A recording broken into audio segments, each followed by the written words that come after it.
Bonjour à tous, bienvenue à ce webinaire Comment mettre en place un QMS pour des utilisateurs Jira Confluence. Nous sommes à 5 minutes du démarrage du webinaire, donc on va attendre que l'ensemble des participants se connectent et nous pourrons commencer.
Bonjour à tous, Philippe Baron,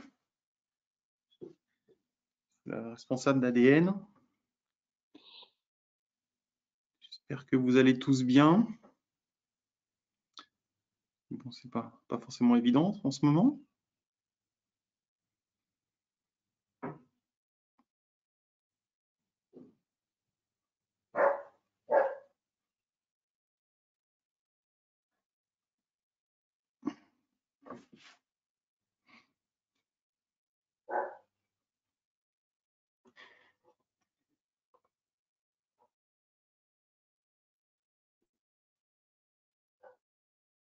Alors oui, j'ai une petite question, une personne qui me dit je vous entends mais mon micro est inopérant. Oui, c'est tout à fait normal, c'est que par défaut, en fait, les, les participants ont leur micro fermé, hein. Mais vous verrez que lorsqu'on sera en mode un peu plus interactif et qu'on posera des questions, ou si vous posez des questions d'ailleurs, à ce moment-là, on vous ouvrira votre micro de manière à ce que vous puissiez reformuler votre question et la partager avec l'ensemble des participants.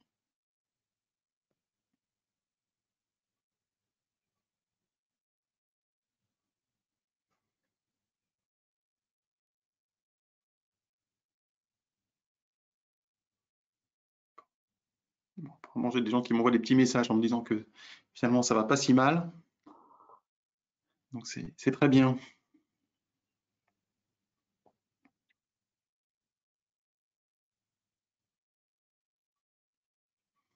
Alors, j'ai effectivement une petite question pour savoir si vous voulez poser une question.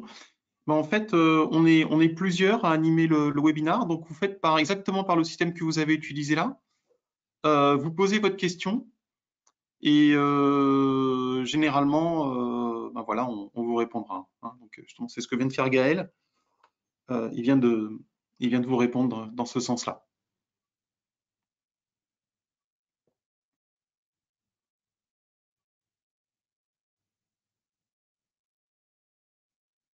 Voilà, on va attendre encore un tout petit peu, hein.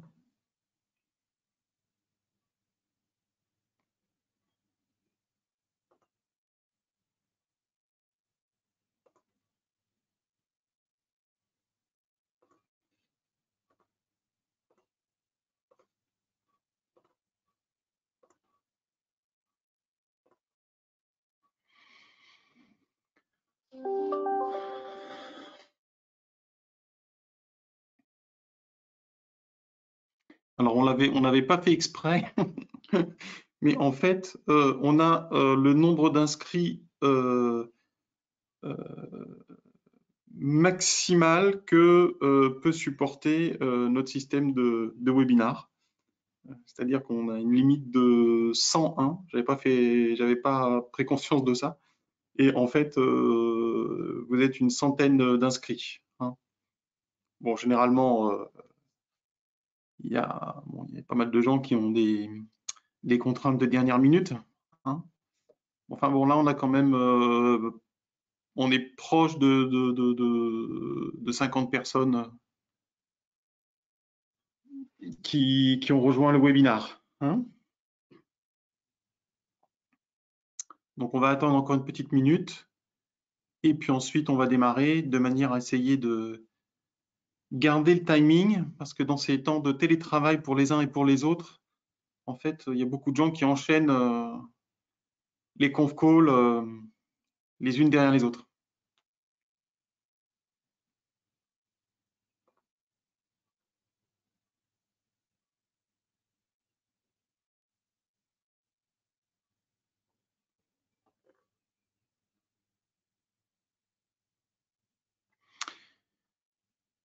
Bien, on va démarrer. Gaël, si tu veux bien.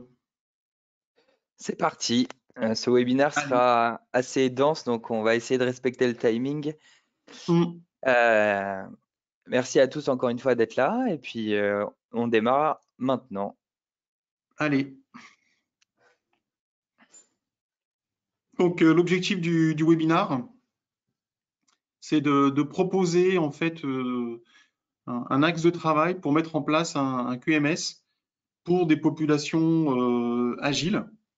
Donc, quand on parle agilité, il faut quand même reconnaître que le domaine où c'est le plus comment dire, présent, l'agilité, ça reste le domaine du logiciel, hein, même si on peut faire de l'agile sur d'autres domaines, hein, bien évidemment, hein, il y a beaucoup d'entreprises qui le font dans d'autres domaines, hein. Mais en tout cas, ce qui est sûr, c'est que, en tout cas, pour tout ce qui est transformation digitale, le cycle en V est, voilà, bon, c'est en train de perdre de la vitesse de manière assez nette, hein. Et donc, les personnes qui travaillent dans le digital et l'agilité, très souvent arrivent avec un certain nombre d'outils dans leur bagage, notamment Jira, voilà, Confluence. Et pourquoi on a mis ce petit logo ISO 13485 version 2016? C'est tout simplement parce que on a de plus en plus d'applications digitales, je dirais intelligentes, ou en tout cas avec une vraie valeur ajoutée, notamment une valeur ajoutée médicale. Et par conséquent, tout ça, ces applications-là, elles tombent dans la catégorie d'un dispositif médical. Et donc, on a des contraintes sur le dispositif médical, hein. Et donc, l'objectif du webinar, ça va être non pas de rappeler les contraintes du dispositif médical. Bon, la plupart des gens ici connaissent, hein. Mais c'est plus de montrer un peu les travaux qu'on a pu réaliser dans cette logique-là. La logique étant la suivante, c'est-à-dire, OK, je fais du digital avec du Jira, un petit peu de Confluence, mais en fait, au final, mon logiciel, c'est un dispositif médical. Si c'est un dispositif médical, je dois avoir un système qualité en dessous. Ce système qualité, comme en font la plupart des gens, aujourd'hui, c'est quand même très axé système qualité papier. Donc là, on a quelque chose qui est une discordance, une dissonance, si vous voulez, entre d'un côté des gens qui font du digital et puis un système qualité qui est papier. Donc là, on s'est dit, mais attends, il y a un truc qui ne va pas. Hein. Donc, l'objectif, c'est de vous montrer un petit peu comment on peut essayer de conjuguer les deux en s'appuyant sur cet écosystème Altacian, mais on pourrait le faire aussi avec d'autres écosystèmes. Hein. Je dirais les gens qui travaillent avec Azure DevOps, on peut, le parallèle est assez, assez direct. Donc, on va commencer par les process QMS, hein, un petit rappel bon, assez rapide et simplifié, hein, je vous le dis tout de suite. Et on va aborder ensuite les best-sellers en termes de process, hein, que sont la gestion documentaire, les réclamations, les CAPA, évidemment les KPI, parce que quand on fait de la qualité, ben, on fait des KPI sur les process qualité. Hein. Là, on n'a pas tout, hein, on pourrait le faire aussi pour les audits fournisseurs, on pourrait le faire aussi pour la gestion des changements, etc. etc. En 1 heure, on n'a pas forcément le temps de voir tout ça, mais on va, je pense qu'à la fin du webinaire, en tout cas je l'espère, je pense que vous aurez compris voilà, ce qu'il est possible de faire en termes de QMS en restant dans cet écosystème agile. On y va? Voilà. Donc, les process QMS, encore une fois, simplifiés. Hein, simplifiés. Bon, de toute évidence, bon, la gestion documentaire, ça reste quand même le best-seller, hein, qu'on le veuille ou non. Quand on a un QMS, je dirais, qualité, que ce soit dispositif médical ou pharma, bon, l'enregistrement qui prouve que le process il est respecté, le best-seller, ça reste le document, même si, évidemment, depuis des années, on parle de 21 CFR par 11 et d'enregistrement électronique. Bon, le document est loin d'avoir été détrôné. On parlera de réclamation client, fournisseur, de la gestion des non-conformités. Enfin, on pourrait parler de la gestion des non-conformités, des audits, des CAPA, de la gestion des changements, de la gestion de projet. Typiquement, on utilise, nous, Jira, pour la gestion des changements. On est en train de faire un projet assez important là, pour la Société du Grand Paris, où on va gérer les changements, comment dire, avec Jira. Pourquoi en fait ils sont intéressés par Jira? Bah, parce que en fait, quand vous devez travailler avec une population externe, vous avez beaucoup d'intervenants, il est absolument nécessaire d'avoir une interface cloud collaborative, facile à mettre en place et qui a fait ses, comment dire, ses preuves. On a d'autres clients dans l'automobile, notamment, qui nous ont remonté que par exemple chez Renault, pareil, au niveau de la gestion des tâches et de la collaboration autour des tâches entre Renault, les sous-traitants, les cabinets d'engineering, ben en fait, la plateforme de communication, c'était Jira. Voilà. Alors, pourquoi Jira plus qu'autre chose? Je n'en sais strictement rien. La seule chose que je vois, c'est que c'est une plateforme qui permet de communiquer facilement en mode cloud. Et ceux qui se sont lancés un petit peu dans la transformation cloud, je pense que s'en félicitent actuellement. Alors, je vais lancer mon petit sondage pour ceux qui ont déjà assisté à nos webinaires. Vous savez que dans nos webinaires, on lance toujours des petits sondages. Donc, je vais lancer mon premier sondage sur utilisez-vous Jira?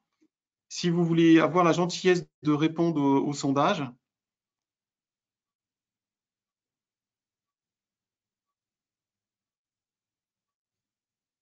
Voilà, j'ai 80% de votants, ce qui est pas mal d'un point de vue électoral.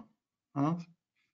Allez, 91%, 92%. Allez, je ne vais pas faire durer le suspense plus longtemps. Je vais partager le résultat avec vous.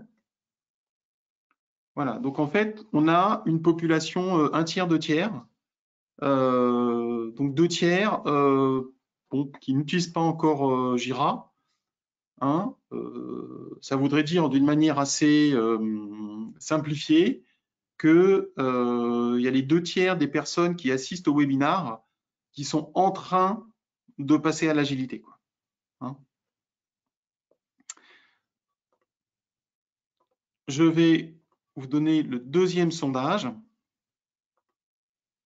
Donc là, normalement, si vous voulez bien répondre aussi. Voilà, si tout le monde peut répondre. Donc moi qui vois les résultats en temps réel, bon, je vous annonce que ça va être cohérent, hein. Voilà, encore un petit effort pour les votants. Allez, je ne fais pas durer plus le suspense. Voilà, donc en fait, on a 82% de gens qui ne connaissent, enfin, qui n'ont pas entendu parler de Confluence. C'est tout à fait logique, hein, puisqu'en fait, Confluence va généralement avec Jira. Et vous voyez qu'on a un pourcentage qui est un peu plus faible de ceux qui connaissent, parce que effectivement, il y a beaucoup de gens qui connaissent Jira qui ne connaissent pas forcément Confluence. Voilà. Bon. Et donc, ce sont généralement les outils les plus utilisés, hein. On n'a pas d'action chez Altacian, l'éditeur, hein, mais c'est aujourd'hui un petit peu le standard de fait. Et bon, il y a même de grands laboratoires qui sont en train de passer sur ces systèmes-là, en tout cas pour des QMS en mode agile. Voilà. Donc, Confluence, qu'est-ce que c'est que Confluence? C'est tout simplement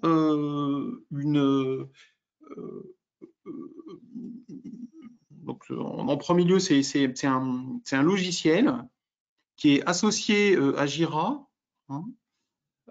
Et ce logiciel, il est fait pour compenser en fait l'approche ticket que l'on a dans Jira, qui est pas très lisible. Et l'objectif de Confluence, c'est de proposer ça sous forme de document. Et de manière plus précise, c'est plutôt fait pour proposer ça sous forme de page wiki. Voilà. C'est pour ça que je disais que pour les gens qui ont Azure DevOps, on a exactement le même schéma, hein, avec des wikis.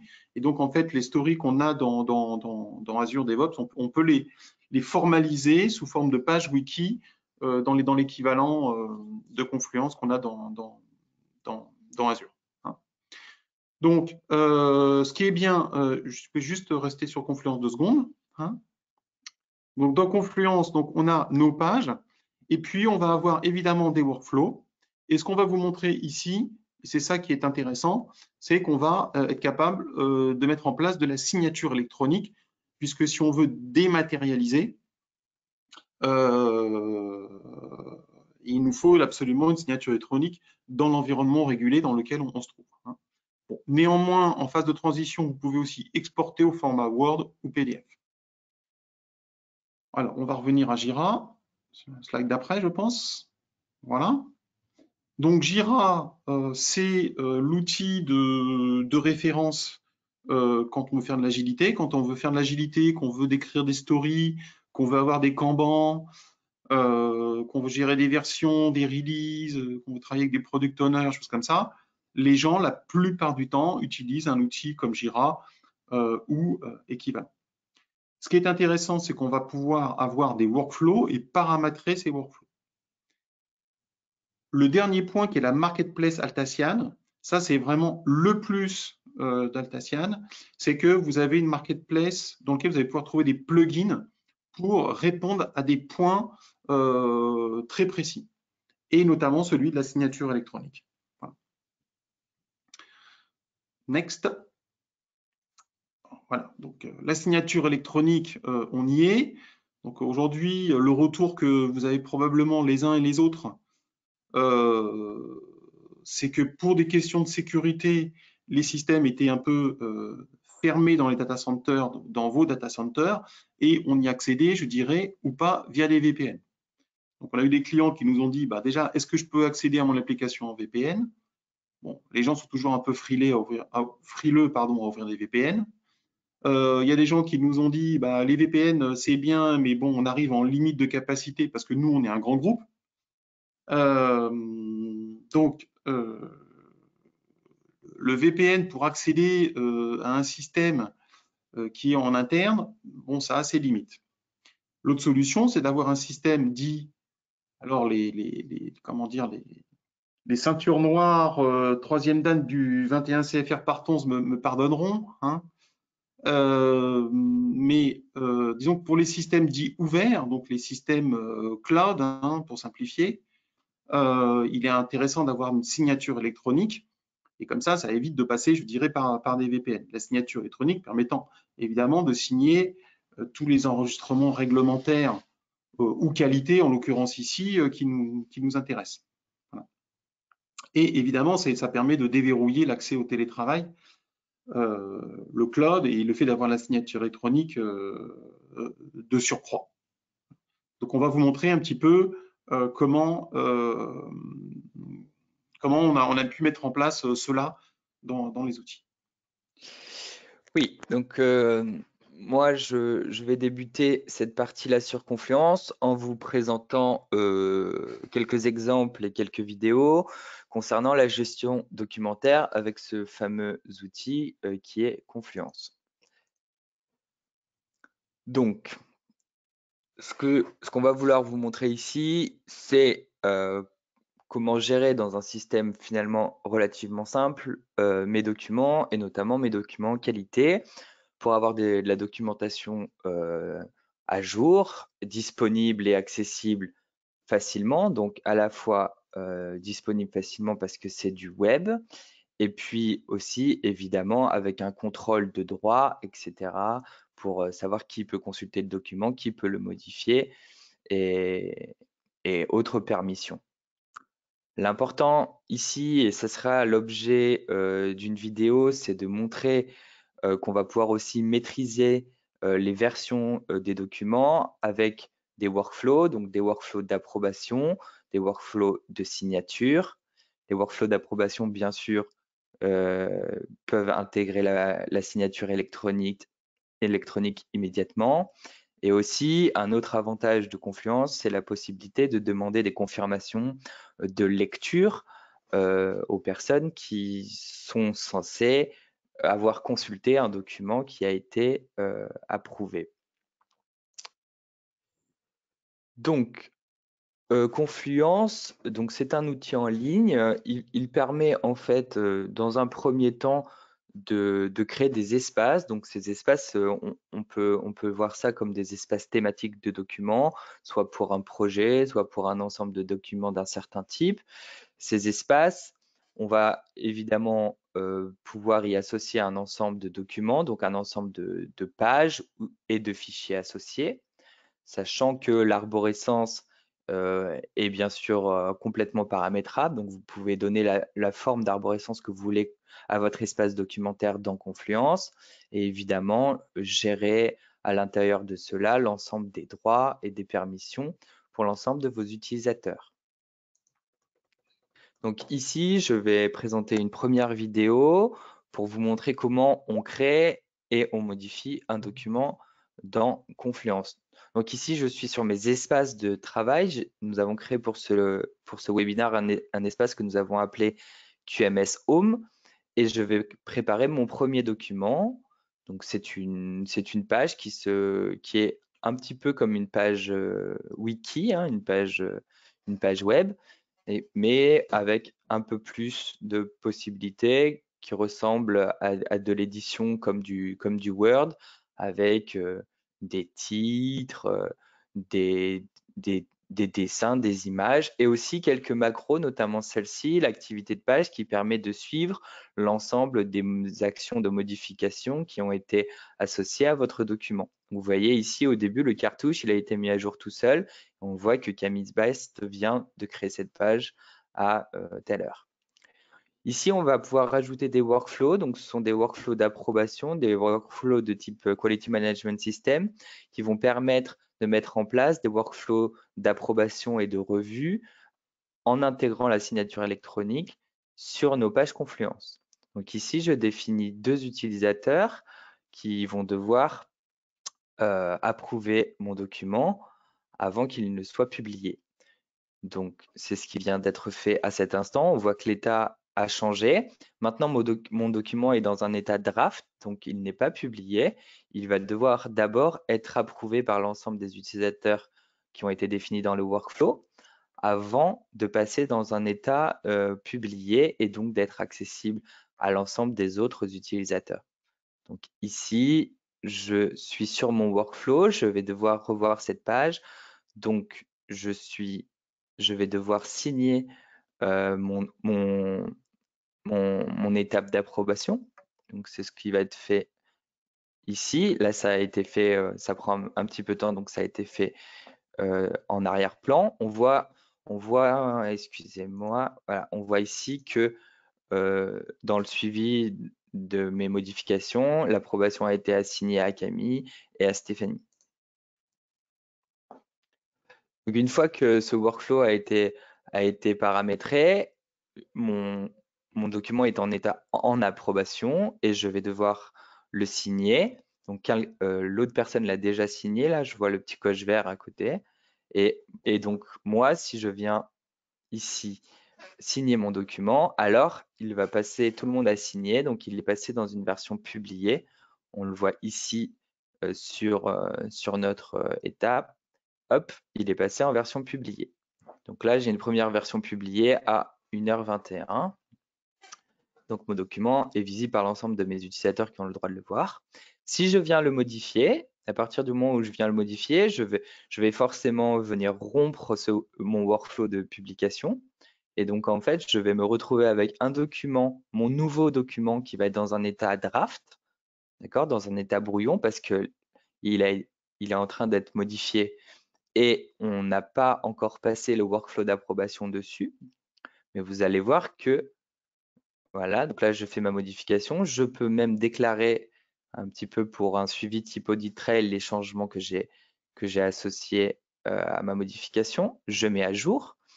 Et donc, mon document ici se retrouve dans un état draft. Mais vous voyez, j'ai un petit view published qui me dit qu'il y avait une ancienne version qui a été publiée. Et donc, cette ancienne version, je peux bien sûr la retrouver. Donc, je suis passé en version V2. Cette version V2 est dans un état brouillon qu'il va falloir de nouveau signer. Donc, c'est ce que nous allons faire maintenant.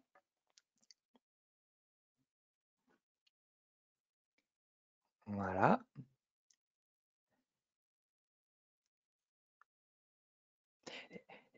Voilà, donc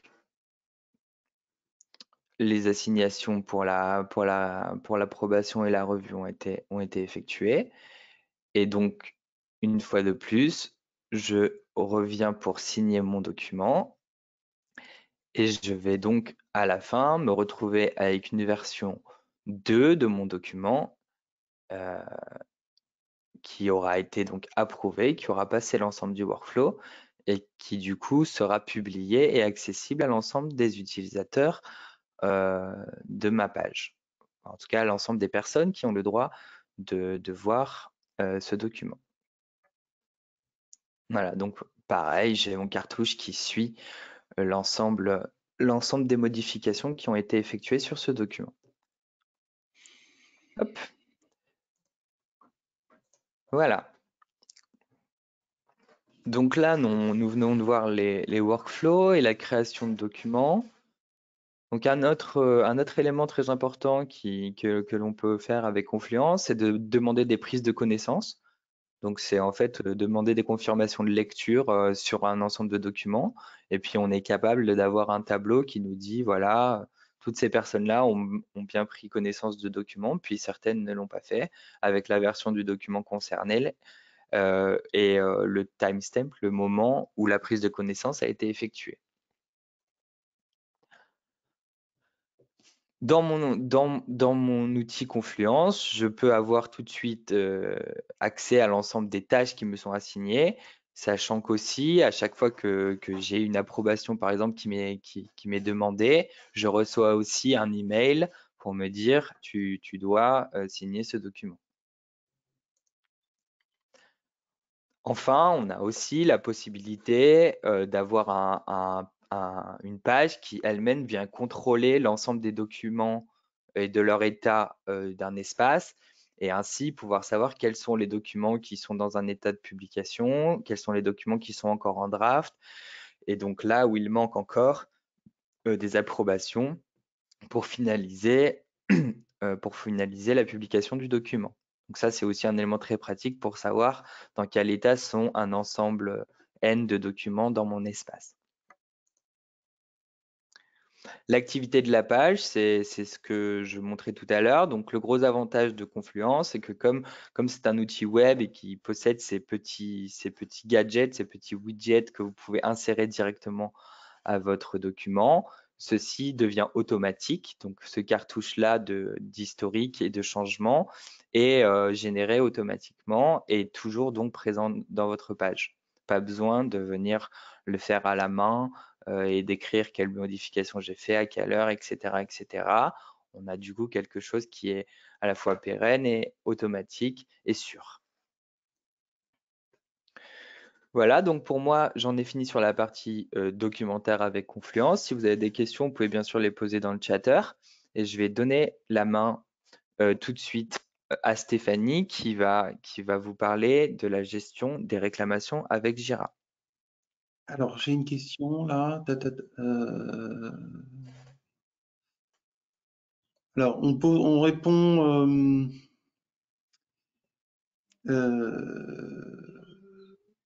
La question, elle est. On va répondre aux questions, effectivement. Hein. Donc, il y a une première Voilà, question, est-ce qu'on peut modifier? Alors, il y en a plein, elles arrivent ça un y peu est, vite. ça part là. Ouais. Alors, la première question, est-ce qu'on peut modifier Confluence et Jira facilement pour les adapter? Oui, je vous propose en tout cas comme première réponse de voir la présentation de Stéphanie qui est exactement celle-là, c'est-à-dire de la customisation de l'outil Jira pour gérer des réclamations clients, des CAPA, etc. Et donc, ça va être la suite du webinaire. Puis si vous avez d'autres questions, évidemment, on est là pour y répondre. Est-ce Alors qu'on après, a des... il y a des questions ouais, sur est-ce que ce qu'on vous montre là, c'est standard ou pas standard? Alors, oui et non. Il y a une partie qui est standard et il y a une partie qui est liée à un plugin qui s'appelle Komala. Voilà, hein, pour toi, Jean-Louis, là. Mais ça répond aussi à d'autres questions. Est-ce que la signature est visible sur le document? Oui, c'est ce qu'on a montré un petit peu. Elle sera visible Euh, dans ce type. Voilà, vous avez ici par exemple Philippe Baron, on le voit pas très bien, a donné l'approbation revue de cette page à 3h13 avec son nom d'utilisateur et son password. Donc ça sera visible dans le cartouche de la page. voilà. Est-ce qu'il y a des entreprises qui sont certifiées avec Confluence? Oui. Il y a des startups qui font des choses très, très pointues. Elles sont parties directement là-dessus. Hein. Est-ce que Confluence permet de gérer des formulaires? Donc là, Gaël a répondu, c'est ce que vous allez voir là. Hein. Qu'est-ce que je vois d'autre? Y a-t-il un plugin La d'importation de validation, documents Word? D'importation de documents Word, oui, il y a des petites subtilités qui permettent de faire ça. d'import et d'export aussi, vous pouvez exporter vos Ouais, documents soit en Word, soit en PDF, avec des voilà. fonctionnalités qui restent assez avancées. Hmm. Et la validation, Philippe, il y a une question. Est-ce Il y a une qu'on a question sur déjà la validation. Ben, validé? ça, on répondra à la fin. Ça fait partie de notre offre de service. Vous vous en doutez bien, Monsieur Gouzy. Voilà, à la fin. Hein, bien Ok. sûr. Donc je laisse la main à Stéphanie Oui. pour avancer là-dessus. Puis s'il y a d'autres questions, Oui. vous n'hésitez pas. Moi, je contrôle les questions. Je t'en prie, Stéphanie. Attends, Merci. juste Bonjour avant. à tous déjà. Hmm. Oui, Attends, j'ai une allez-y. personne là qui a levé la main, qui peut-être posé une question. C'est Monsieur Mercereau. À ce moment-là, je vais essayer de. Ah zut. Je vais vous donner la parole, Monsieur Mercereau. Si vous avez une question, allez-y.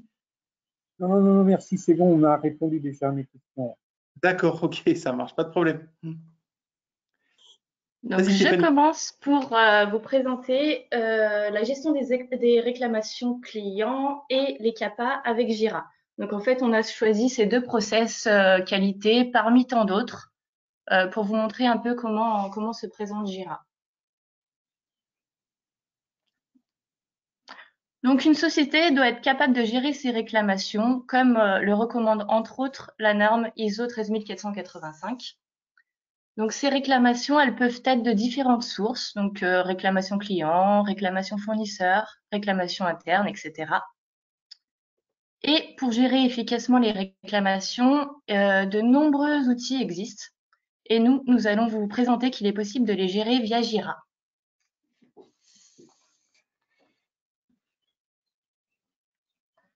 Donc on a deux manières d'enregistrer des réclamations dans Jira. Donc soit la société reçoit sa réclamation par mail, par courrier, etc. et donc fait une saisie manuelle dans Jira. Soit on a une autre option, c'est que Jira possède un module Service Desk. Donc en fait, ça consiste à la société à donner accès à ses clients à Jira pour qu'ils enregistrent eux-mêmes leurs réclamations clients dans Jira. Donc du coup, on gagne du temps, on a un système, on gère les réclamations dans un système commun. On a une visibilité améliorée et une communication facilitée. Donc je vais vous présenter le process des réclamations qu'on a mis en place, donc le workflow. Donc tout d'abord, on crée notre réclamation dans Jira. On fait une analyse de cette réclamation via le service qualité avec une approbation. On passe au traitement de la réclamation et, si besoin, on met en place une CAPA ou non, pour finir par une clôture avec approbation.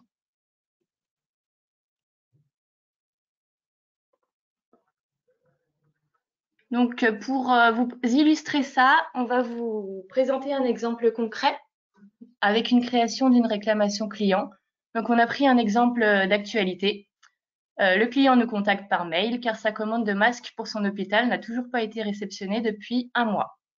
Donc, on va vous montrer la vidéo. Donc voilà. Donc le service client va se connecter à Jira pour pouvoir enregistrer la réclamation dans l'outil.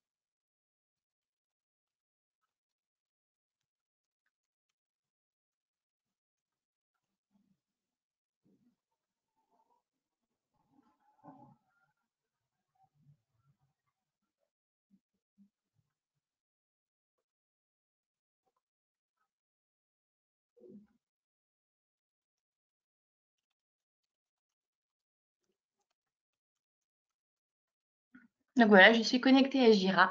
Je vais aller créer ma réclamation. Donc je clique sur Create. Je vérifie que je suis dans le bon projet et que mon issue est bien de type réclamation. Je donne un titre à cette réclamation, donc absence de livraison de masque.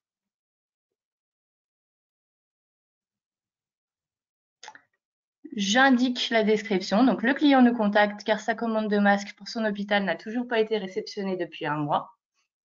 J'indique le domaine impacté, donc entre autres, c'est mon produit. Je sélectionne mon type de produit, c'est mon masque. J'indique la référence produit. J'indique aussi la date d'ouverture de la réclamation, donc c'est la date à laquelle j'ai reçu le mail de réclamation. J'indique mon nom de client, mon numéro client et ses coordonnées. Donc tous ces champs, on les a choisis, mais faut savoir que dans Jira, c'est entièrement paramétrable selon votre besoin à vous. Donc une fois qu'on a terminé, on vérifie que tous nos champs sont complétés et on clique sur Create. Donc voilà, ma réclamation est créée, elle s'appelle QMS41. Donc je l'ouvre, je vois qu'elle est bien créée et je vois que je peux joindre un attachement. Donc je vais aller chercher mon mail qui contient la réclamation de mon client et je vais simplement le faire glisser pour le joindre en termes de traçabilité directement dans Jira. Donc c'est assez rapide et c'est pratique. Donc une fois que j'ai terminé de créer ma réclamation, je vais aller sur mon board réclamation. Donc c'est un Kanban qui me permet de suivre mes workflows en fait. Donc j'ai créé ma réclamation, je la passe en phase analyse. Et en phase analyse, c'est le service qualité qui va prendre le relais et qui va venir analyser ma réclamation. Donc je me connecte avec mon service qualité.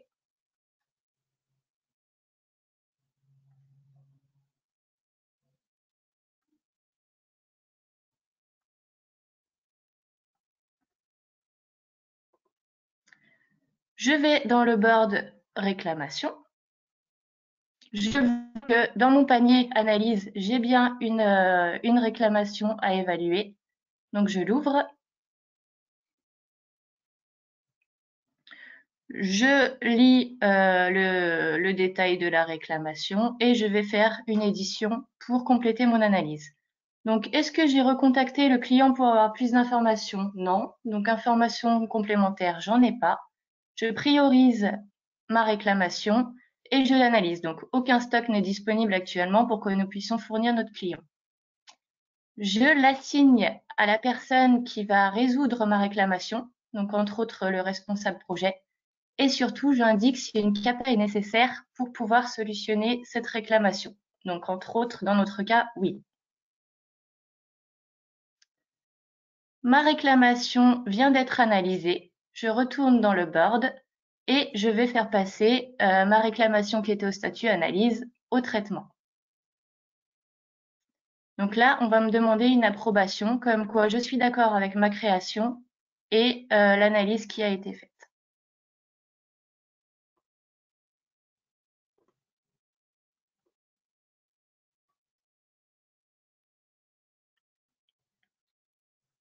Donc la réclamation, elle a été assignée au responsable projet. Donc je vais me connecter avec mon responsable projet.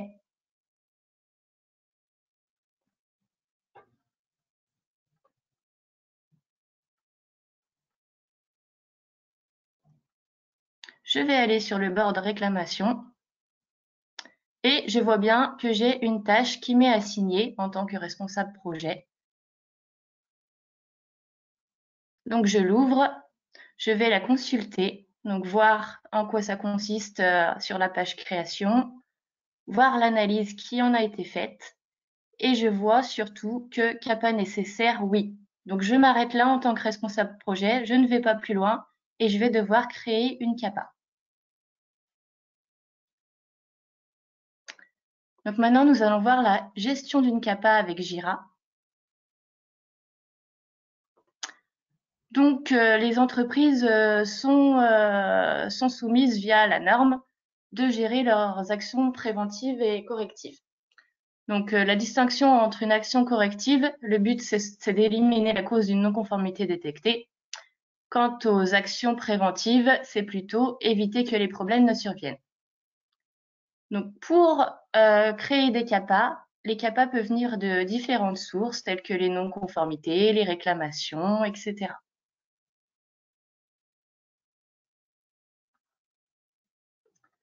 Donc voilà le workflow de gestion des CAPA qu'on a mis en place. Donc on part de la réclamation ou une non-conformité ou un audit, peu importe la source. On va créer notre CAPA et on va analyser les causes. Par la suite, on va passer en analyse en faisant une analyse de risque et en ayant une approbation. Ensuite, on passera à la création des actions nécessaires pour résoudre cette CAPA, la réalisation de chaque action et leur clôture pour terminer avec la clôture de CAPA.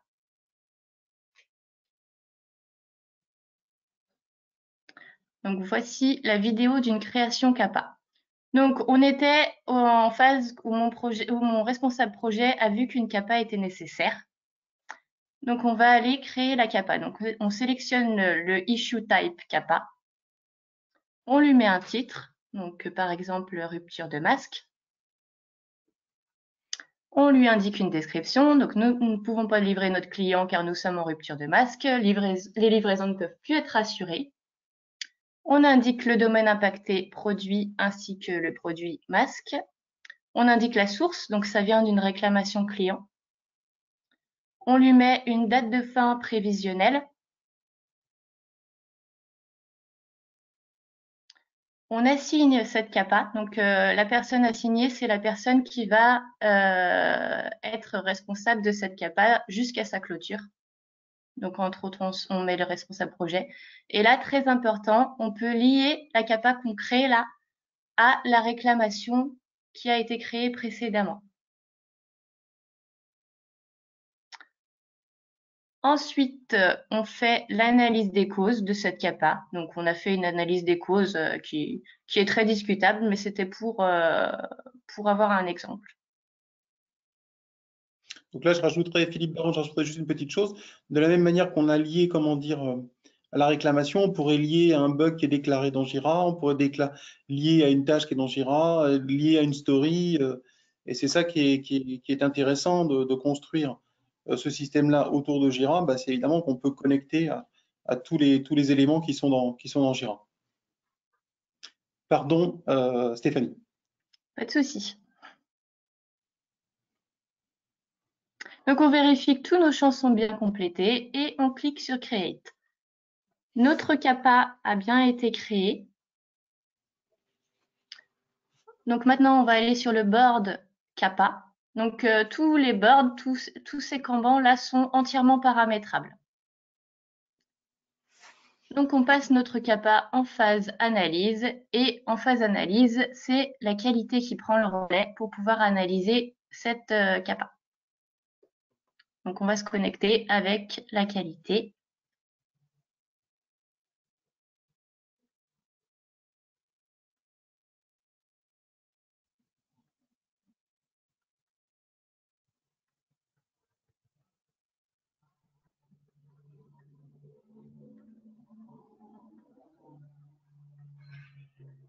Voilà, je suis connectée. Je vais aller dans le board CAPA. Je vois que dans mon panier, j'ai bien une CAPA à analyser. Je vais cliquer sur édition et je vais évaluer ma CAPA. Donc là, entre autres, on a tout évalué en élevé. Une fois que j'ai fait mon analyse de risque, je l'enregistre.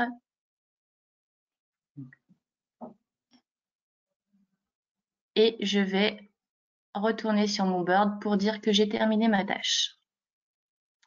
En signant, j'atteste que la création est nécessaire et que mon analyse a été effectuée.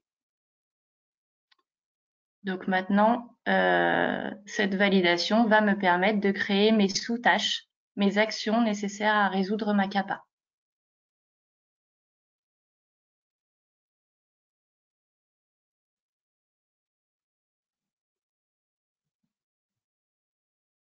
Donc voilà comment on crée une CAPA. Ensuite, on va passer à ces fameuses sous-tâches, à ces fameuses actions qui nous permettent de solutionner cette CAPA. Donc à l'intérieur d'une CAPA, plusieurs sous-actions peuvent être créées pour solutionner la totalité de la CAPA. Donc ces actions peuvent concerner différents secteurs, avec différents responsables d'action et différentes échéances. Elles se gèrent indépendamment les unes des autres. Donc voilà le workflow qu'on a appliqué. Donc c'est un workflow un peu plus simplifié. On a supprimé la phase d'analyse. Donc on a directement la création de l'action CAPA avec approbation. Donc je valide que cette action est nécessaire. La phase de traitement avec la réalisation de chaque action, avec approbation de celui qui a réalisé l'action, et la clôture. Je me permets, Stéphanie, juste t'interrompre une minute pour répondre à une question qui a été posée sur comment fonctionne la signature électronique dans Jira. Donc, ce n'est pas exactement le même plugin que celui qu'on a vu dans Confluence. Le principe de la signature électronique dans Jira, c'est en fait un champ spécifique que vous venez définir et que vous venez greffer sur un workflow qui fait qu'en fait, du coup, lors d'une transition, donc ce qu'a montré Stéphanie tout à l'heure, la transition, c'est je passe d'un statut, par exemple, création à traitement. Eh bien, ce champ va s'activer et ce champ requis activé est un champ de type signature. Et donc, du coup, la transition entre un statut, par exemple, création et un statut en traitement ne pourra s'effectuer uniquement qu'avec une signature électronique avec nom d'utilisateur et mot de passe. Voilà, c'était une des questions qui était dans le chatter. J'avance. Donc, je vais vous montrer comment on crée des CAPA actions. Donc, je me reconnecte avec mon responsable projet dont on a attribué la CAPA. C'est le responsable de ma CAPA. Donc, il va aller sur son board CAPA et voir qu'il a une CAPA qui lui est attribuée. Donc, il l'ouvre.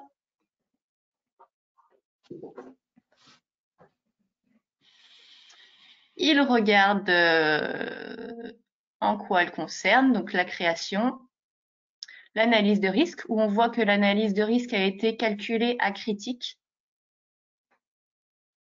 Et il va aller créer des subtasks qu'on appelle CAPA Action. Donc, par exemple, on lui donne une action 1, communication client.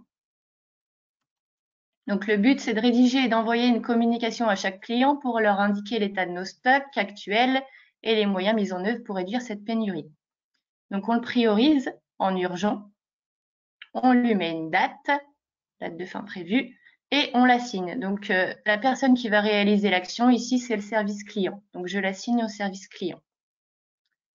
Je clique sur Create et je retourne dans mon board CAPA pour pouvoir basculer ma CAPA action au statut de traitement. Je signe comme quoi je valide cette création d'action.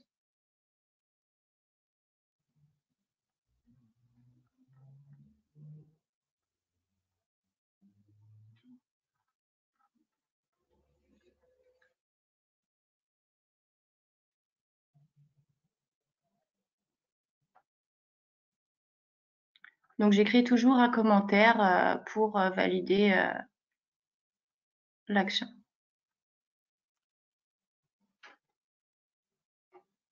Donc, en parallèle, à chaque fois que je change, je reçois des mails d'alerte. Donc, les personnes concernées reçoivent un mail comme quoi il y a une action qu'elles doivent réaliser.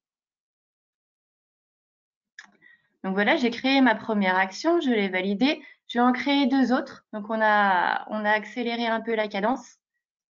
Mais c'est pour vous montrer que dans notre cas, donc on va optimiser notre production en faisant du passage en 5-8. Donc, le responsable de cette action, c'est le responsable projet.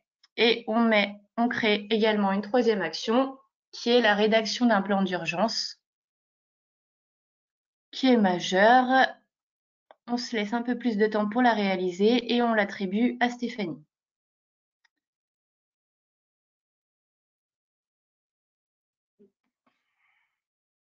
On retourne dans le board.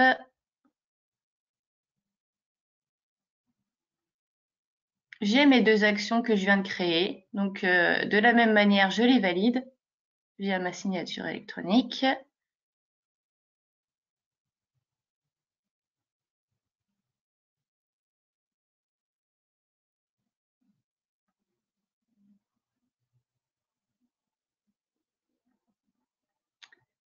Et j'ai mes 3 actions qui sont en phase de traitement.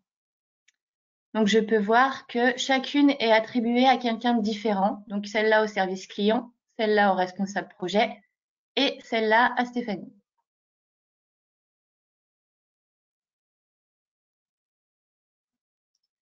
Donc, une fois que j'ai ça, je vais aller réaliser mes actions. Donc, je me connecte pour la première avec mon service client. Je vais aller compléter la résolution de mon action parce que j'ai fait ma communication à tous mes clients.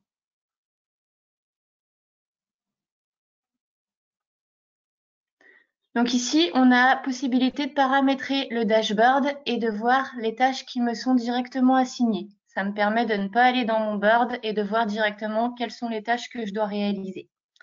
Donc, je tombe bien sur l'action que je dois réaliser. Je passe en édition et je vais indiquer la résolution de mon action.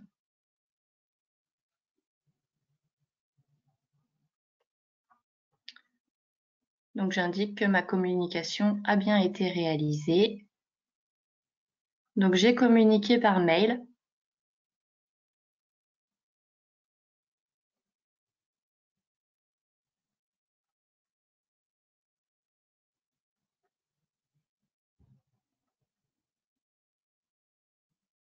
Donc, j'indique voir email en pièce jointe.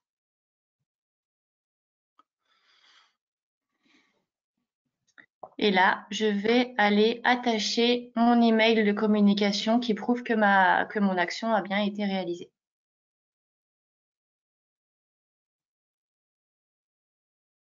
Donc, je le fais glisser. Qu'est-ce que ça donne concrètement si je l'ouvre? Donc, ça me le télécharge et j'ai bien mon mail qui est bien visible clairement. Une fois que j'ai réalisé mon action, j'ai implémenté sa résolution, je passe mon action au statut terminé. Donc, j'ai possibilité de filtrer et de voir uniquement les actions qui me concernent moi. Au moins, je suis sûre de ne pas me tromper, j'ai que les actions qui me concernent moi. Donc, une fois que mon action est réalisée, je signe comme quoi l'action a bien été réalisée et qu'elle peut être clôturée.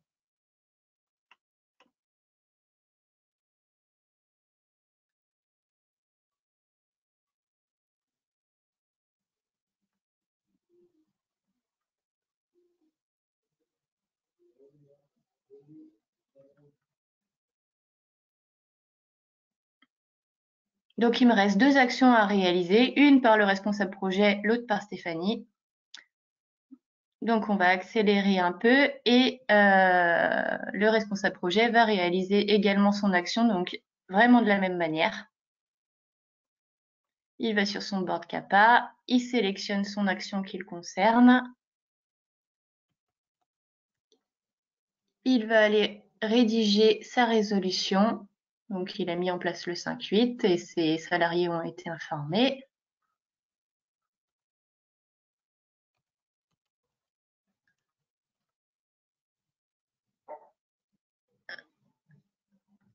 Et là, il y a une autre possibilité, c'est de cliquer directement sur le bouton « Traiter à clôturer ».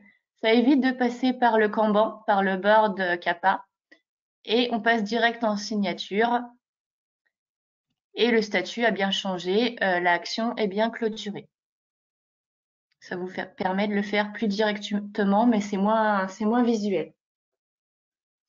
La dernière action, c'était l'action de Stéphanie qui devait rédiger un plan d'urgence.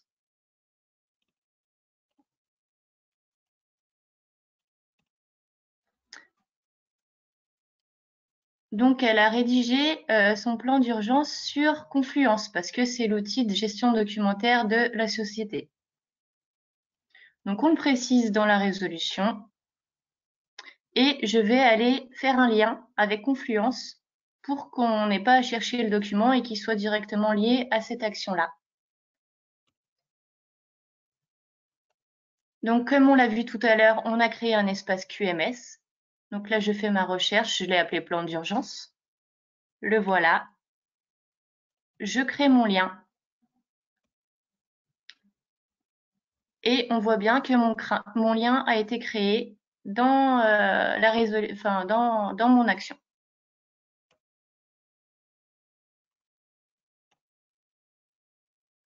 Donc, une fois que j'ai complété mon action, je passe au statut terminé et toutes mes actions ont été finalisées.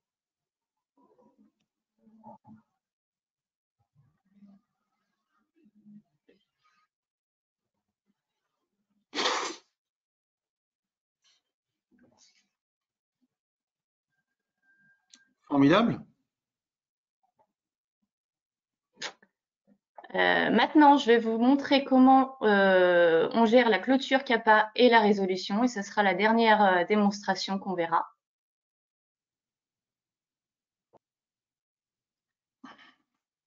Donc, qui était responsable de ma CAPA? C'était mon responsable projet. Donc, je me connecte avec son compte.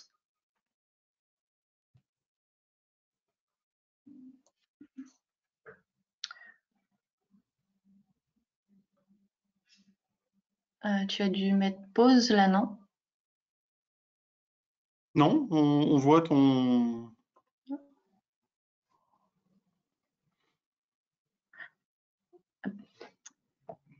Donc voilà, la CAPA est bien assignée au responsable projet.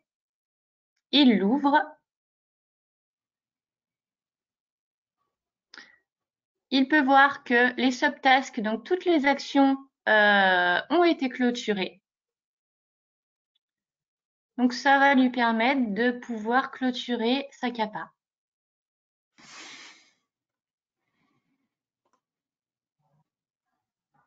Donc, il écrit en résolution que toutes les actions ont été réalisées. La CAPA peut être clôturée.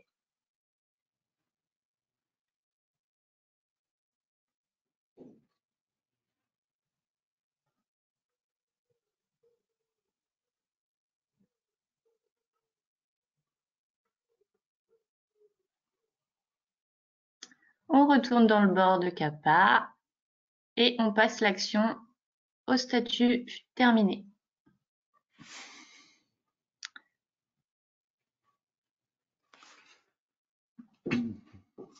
Donc les Kanban, c'est assez pratique pour savoir qui doit faire quoi, à quel moment. C'est assez fluide et ça évite beaucoup de réunions. Dès que la personne se connecte tous les matins à son Kanban et elle sait exactement ce qu'elle doit faire, quelles sont ses tâches à réaliser. Donc une fois que mon chef de projet a terminé, a clôturé sa CAPA, je me connecte avec la qualité parce que ma réclamation est encore ouverte et ma réclamation nécessitait une CAPA. Tant que ma CAPA était ouverte, je ne pouvais pas clôturer ma réclamation. Maintenant que c'est fait, je vais aller sur ma réclamation et je vais pouvoir la clôturer. Donc elle était bien en phase de traitement. Je vais aller vérifier dans le board CAPA que tout ce qui concernait la CAPA, c'est bien tout finalisé, c'est bien dans la bonne colonne. Je retourne sur ma réclamation. Je l'ouvre.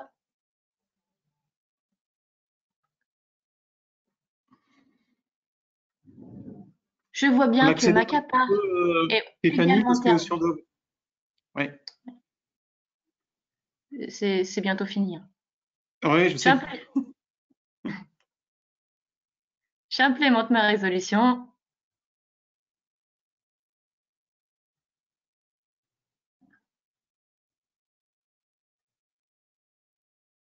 Donc la réponse faite au client. Donc j'ai fait ma réponse au client. Tu peux accélérer là sur le texte. Oui, parce qu'on a pas mal de questions qui sont en train d'arriver là. On va peut-être passer au KPI et puis après on va répondre à l'ensemble des questions. Je voulais juste vous montrer l'audit trail. Donc, en dessous de chaque onglet, que ce soit une réclamation, une CAPA action, on a un audit trail en dessous qui nous permet de tout tracer ce qu'il y a eu. Là, entre autres, on est sur la réclamation. Donc, dans History, on voit tout ce qu'il y a eu. Activité aussi. On voit toutes les activités qui ont été faites. Donc, sur chaque, ici, on est sur réclamation, mais c'est valable que ce soit CAPA ou CAPA action. Et on voit également toutes les signatures qui ont été réalisées.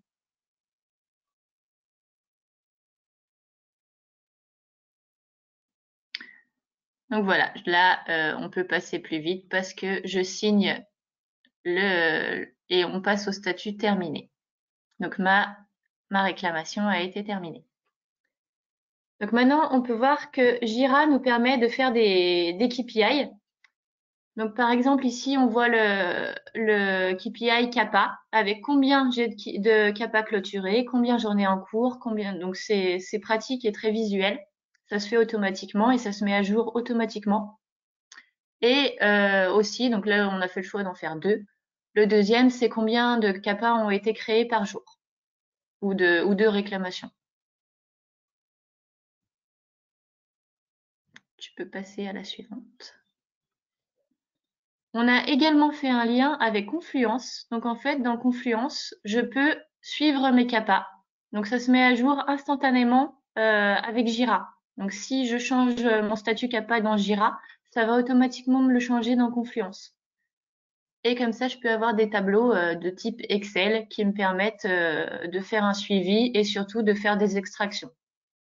Et voilà, parce qu'on a beaucoup de questions là sur comment on fait les suivis sur plusieurs années, comment on extrait des KPI, etc.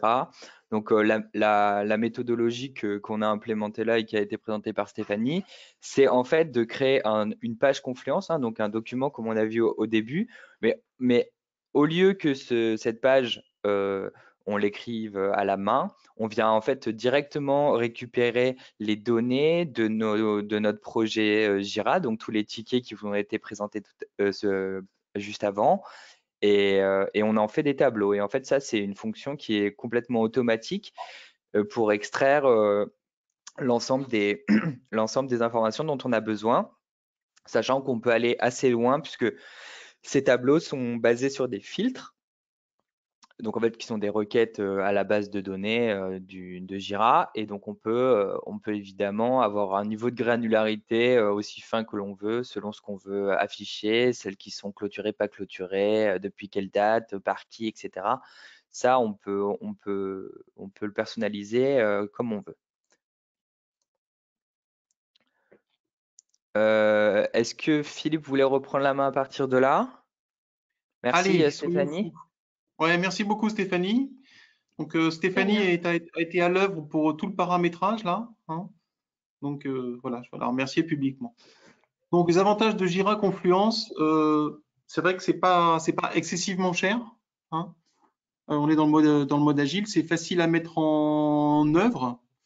Il y a beaucoup de paramétrage, donc notamment, enfin vous avez vu, il y a deux niveaux de paramétrage, hein. Il y a la définition de type de ticket, hein. On a défini un ticket de type CAPA, de type réclamation, on pourrait en faire un pour audit fournisseur, etc., etc. Donc ça, il y a un petit peu de savoir-faire. Et puis après, il y a du paramétrage, comment dire, au niveau du workflow. Bien évidemment, il faut bien comprendre comment fonctionne Jira pour tirer parti de toutes les informations qui sont à la fois dans Jira et Confluence, hein. Comme je l'ai indiqué tout à l'heure, c'est de faire les liens. On a fait le lien entre la CAPA et la réclamation. On peut faire les liens avec tous les objets qui sont dans la base. Donc ça peut être un bug, ça peut être une version, ça peut être, etc., etc. En ces temps de télétravail, l'accès à distance, il est évidemment, là, il n'y a aucun problème, hein, ça marche tout de suite, il n'y a pas de VPN, c'est cloud, voilà, il n'y a pas de souci. Donc ça peut être du pur cloud en mode SaaS, ou ça peut être du cloud entre guillemets hébergé chez vous. J'ai d'ailleurs des petites questions là-dessus. Je vais essayer de ne pas les oublier. Voilà. Mais bon, disons que c'est assez pratique, je dirais, à mettre en œuvre. Alors, on a préparé un petit sondage, si vous voulez avoir la gentillesse d'y répondre par rapport à ce qu'on vous a présenté là, savoir un petit peu ce que vous en pensez. Si tout le monde pouvait voter, parce que je sais que c'est la fin du webinaire et que vous devez peut-être enchaîner avec un autre, hein. Ok, j'ai quasiment tout le monde qui a voté. Donc je vais partager. Voilà, donc là, c'est une réponse, c'est une majorité, hein, une vraie majorité, dirons-nous. Et la deuxième question,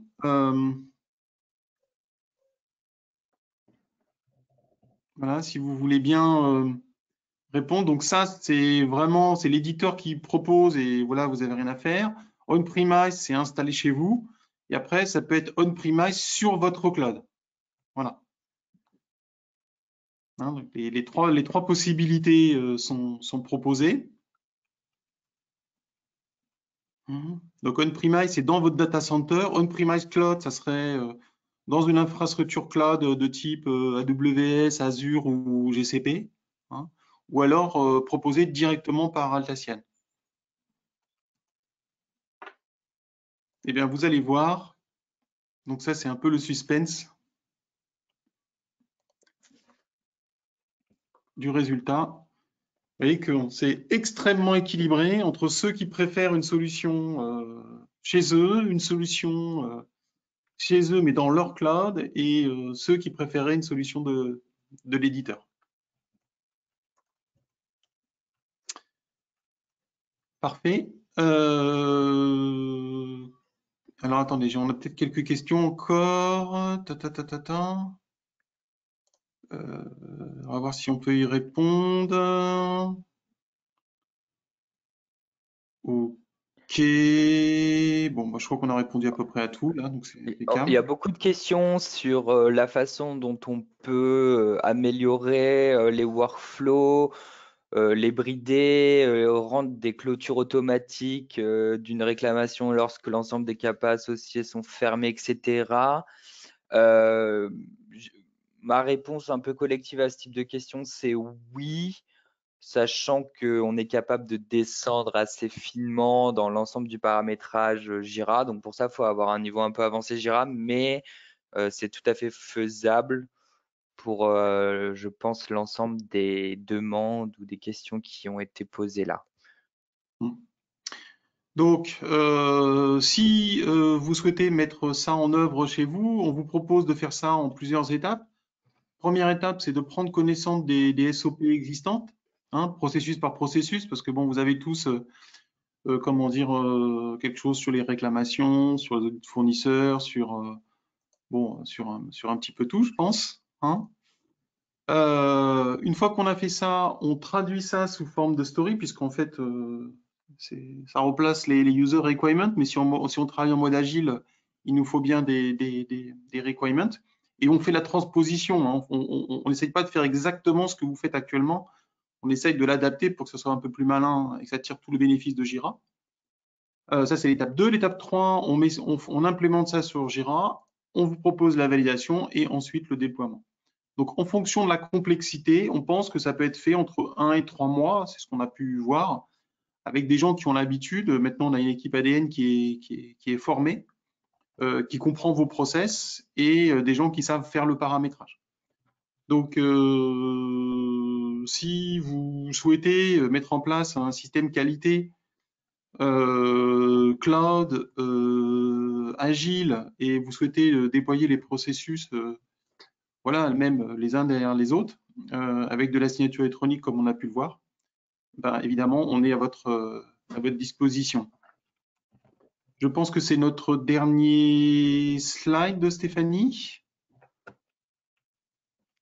Oui, c'est Plus ou le moins, il y dernier a les contacts derrière.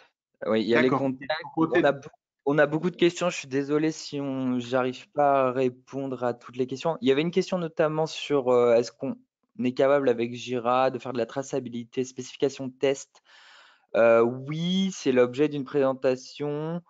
On avait prévu ce genre de questions, donc en fait, on avait prévu quelques slides là-dessus qui sont ici. Il y a un module de Jira qui s'appelle X-Ray qui fait exactement cela, qui permet de gérer des tests, la description de tests, l'exécution de tests et la traçabilité vers des spécifications amont. Ce module est très performant, peu compliqué à mettre en place, un petit peu de paramétrage.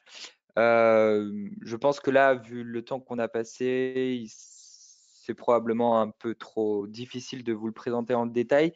Mais du coup, j'ai proposé à ceux qui seraient intéressés là-dessus de nous recontacter, puisque c'est un vrai module qui est très intéressant pour des enregistrements qualité de type test.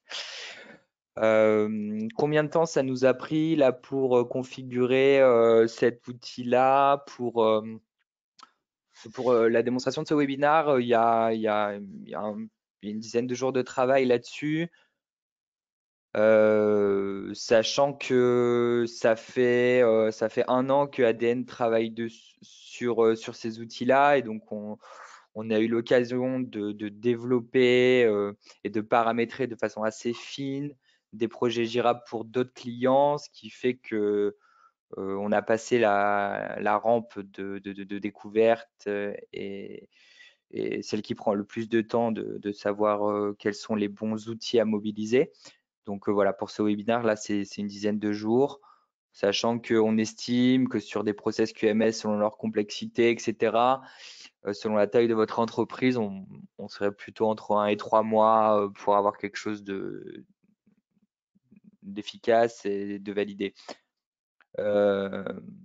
Voilà, est-ce que il y avait une question sur est-ce qu'il y a des normes particulières pour la gestion QMS en agile que vous connaissez, Philippe? Je ne sais pas, ça je ne... Non, il y a pas de normes QMS en agile, hein. Il y a, de toute façon, dans la réglementation sur les QMS, c'est un objectif comment dire, de résultat et pas de moyens.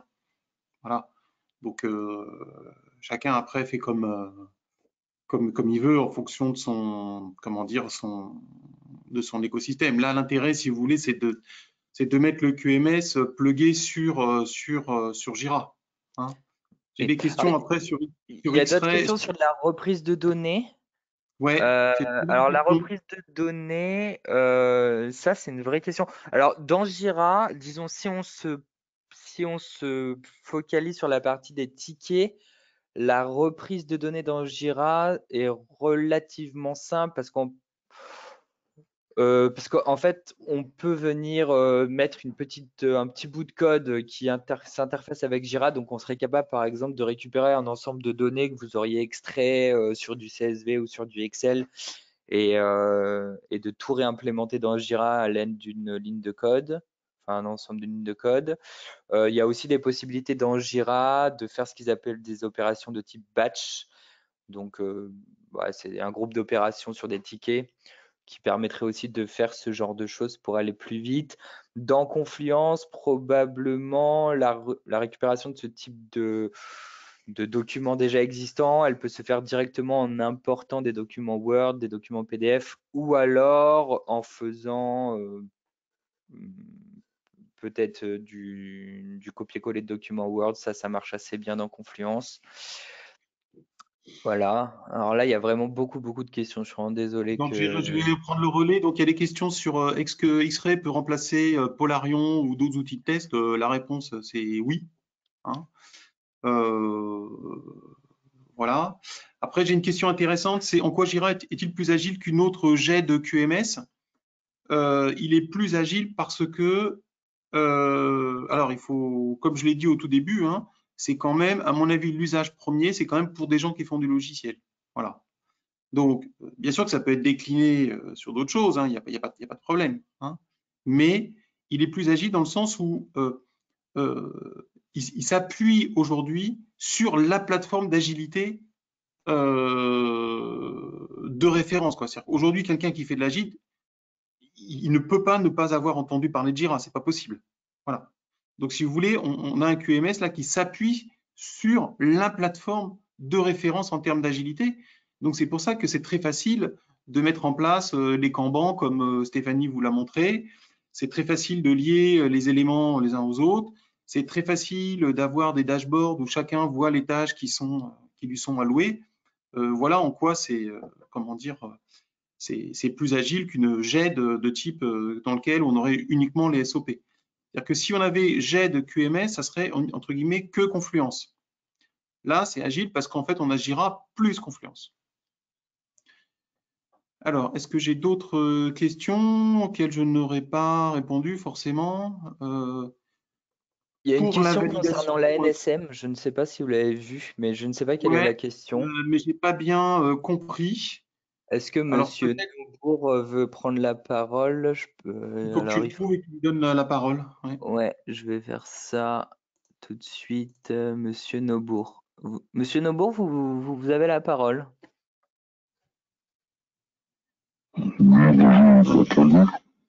Allô, on ne vous entend pas très bien.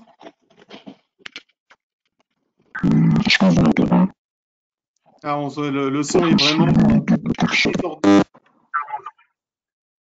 Je suis désolé, Monsieur Neubourg, le son on ne peut pas vous comprendre si vous Il y avait voulez une poser question votre par question. rapport à la NSN, donc je ne sais pas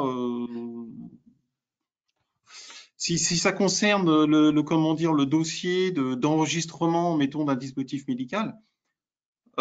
Oui, bien évidemment, on pourrait stocker dans Confluence tout le DHF. Hein.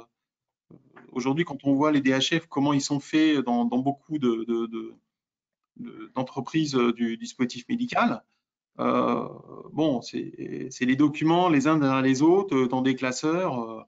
Bon, certes, il y a les formats STED et tout, mais globalement, c'est des documents qu'on met les uns derrière les autres. Hein.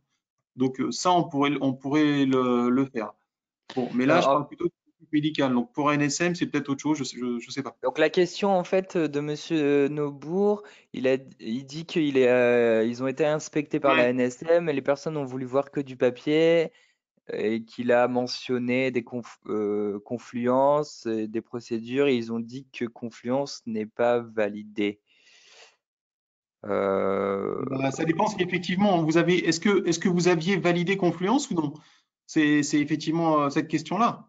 Alors que Word est validé, oui, c'est une Non, bonne non, mais ça c'est remarque. complètement stupide. Non, mais est-ce que vous avez fait un package de validation sur Confluence, Monsieur Neubourg?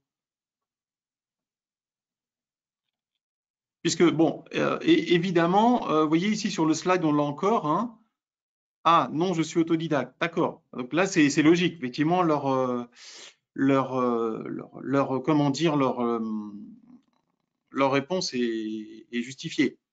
C'est-à-dire il faut construire, effectivement, si on veut utiliser Confluence, notamment avec de la signature électronique, il faut avoir un package de validation avec des stories, l'analyse de risque, etc. Hein. Donc, c'est cette étape-là qui est un peu en violet sur notre slide, qui est l'étape de validation. C'est pour ça qu'ils vous ont répondu ça.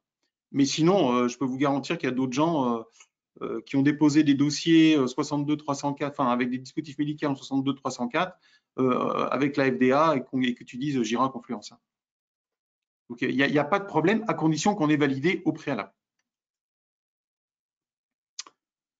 Est-ce qu'il y a d'autres questions? Bon. Eh bien, il me reste à vous remercier tous, les uns et les autres. On a eu beaucoup de questions. Très sincèrement, je ne suis pas sûr qu'on ait tout noté. Donc, si vous avez des questions, Stéphanie, si tu veux bien mettre le mail, voilà. Ouais. Voilà, il y a les contacts. Donc, n'hésitez pas à contacter une des 4 personnes, là, hein, comme vous voulez. Et Il y a des évidemment, gens qui cherchent à récupérer la présentation, donc cette présentation, on l'enverra aux personnes qui ont participé au webinaire, c'est ça, Philippe? Absolument, absolument. Et évidemment, alors bon, je voudrais profiter de l'occasion ici là pour remercier les clients qui continuent à nous faire travailler pendant cette période un peu chahutée. Hein.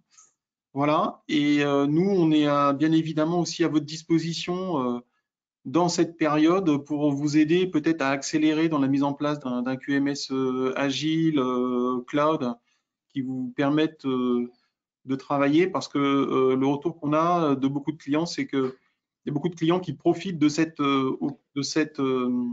situation pour faire de la documentation.